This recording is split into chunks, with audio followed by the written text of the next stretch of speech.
আসসালামু আলাইকুম সবাইকে। প্রচণ্ড গরম পড়েছে আর এই গরমে কিন্তু ঠান্ডা খাবারগুলো খেতে একটু বেশি ভালো লাগে। তো আজকে আমি খুব মজার একটি রেসিপি আপনাদের সাথে তৈরি করতে চলেছি। তো আশা করছি আজকের এই পাকা আমের ডেজার্ট রেসিপিটি আপনাদের কাছে ভালো লাগবে। আর এই ডেজার্টটা আমি অবশ্যই পাকা আম দিয়ে করব। আর পাকা আমের এই ডেজার্টটা খেতে কিন্তু অসাধারণ লাগে। তো এখানে একটি পাকা আম নিয়েছি আর আমটাকে আমি কেটে নিচ্ছি। এই গরমে কিন্তু ঠান্ডা ডেজার্ট সবাই অনেক বেশি পছন্দ করে, তবে ওই ডেজার্টকে যদি আরেকটু মজা করে তৈরি করা যায় তাহলে কিন্তু পরিবারের সবাই আরও অনেক বেশি পছন্দ করে। তো পাকা আমের এই ডেজার্টটা বরাবরই আমার হাজব্যান্ড অনেক পছন্দ করে আর খেতে কিন্তু অনেকটা বেশি ভালো লাগে। আর আমার হাজব্যান্ড পাকা আমটা অনেক বেশি পছন্দ করে। তো পাকা আম দিয়ে যাই আমি তৈরি করি না কেন ওর কাছে অনেক বেশি ভালো লাগে। তাই হাজব্যান্ডের কথা চিন্তা করে এই পাকা আমের ডেজার্টটি আজকে আমি তৈরি করেছি। তো এখানে আমগুলোকে আমি ছোটো সাইজ করে কেটে নিয়েছি, আপনারা দেখতেই পেয়েছেন।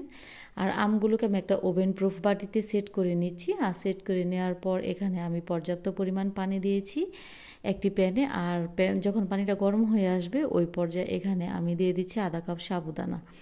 আর এই সাবুদানাটা দিয়ে একটু নাড়াচাড়া করে নিতে হবে যেন কোনো প্রকার দলা বেঁধে না থাকে। আর এই সাবুগুলোকে খুব ভালো করে সিদ্ধ করে নিব। তো সাবুটা একটা পর্যায়ে আমার ভালো করে সিদ্ধ করে নেওয়া হয়ে গেছে।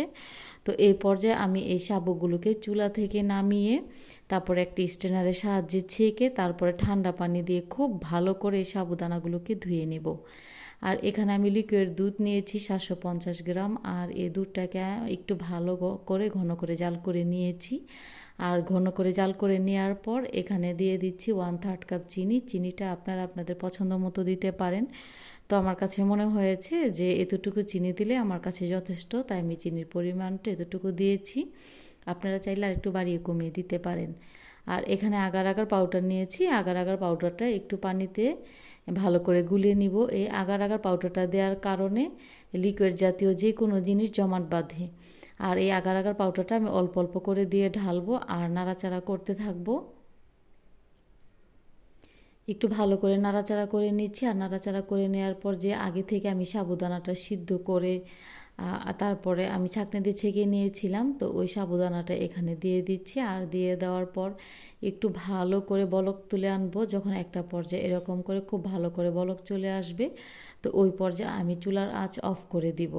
তো চুলার আঁচ অফ করে দেওয়ার পর একটু নাড়াচাড়া করে নিব। তো একটু নাড়াচাড়া করে তারপর আমি যে আগে থেকে আমি আমটা কেটে একটি ওভেন প্রুফ বাটিতে সেট করে রেখেছিলাম ওই বাটিতে এই দুধ ঢেলে দেব। আর দুধটা সম্পূর্ণ দুধ এখানে আমি ঢেলে নিয়েছি। আর ঢেলে নেওয়ার পর একটি চামচের সাহায্যে একটু নাড়াচাড়া করে আমগুলোকে একটু মিশিয়ে নিব। আর আমগুলো একটু ভালো করে মিশিয়ে নেওয়ার পর একটু ঠান্ডা হলে আমি এই পুডিংটাকে ফ্রিজে রেখে দেবো ঠান্ডা হওয়ার জন্য।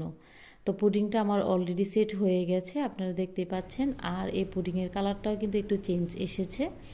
আর আসার পর হাত দিয়ে একটু আলতো করে আগলা করে নিচ্ছি। আগলা করে নিলে হবে। তো আগলা করে নিয়ে অন্য একটি পাত্রে আমি পুডিংটাকে ঢেলে নিয়েছি। আর এই পুডিংটা কিন্তু খেতে অনেক বেশি ভালো লাগে। যারা খেয়েছেন তারা তো জানেন যে খেতে কেমন লাগে। আর যারা এখনও তৈরি করেননি তৈরি করে দেখতে পারেন। রেসিপি ভালো লাগলে একটি লাইক দিবেন আর অবশ্যই একটি শেয়ার করবেন বেশি ভালো লাগলে। তো সবাই খুব ভালো থাকবেন, সুস্থ থাকবেন। আল্লাহ হাফেজ। আসসালামু আলাইকুম।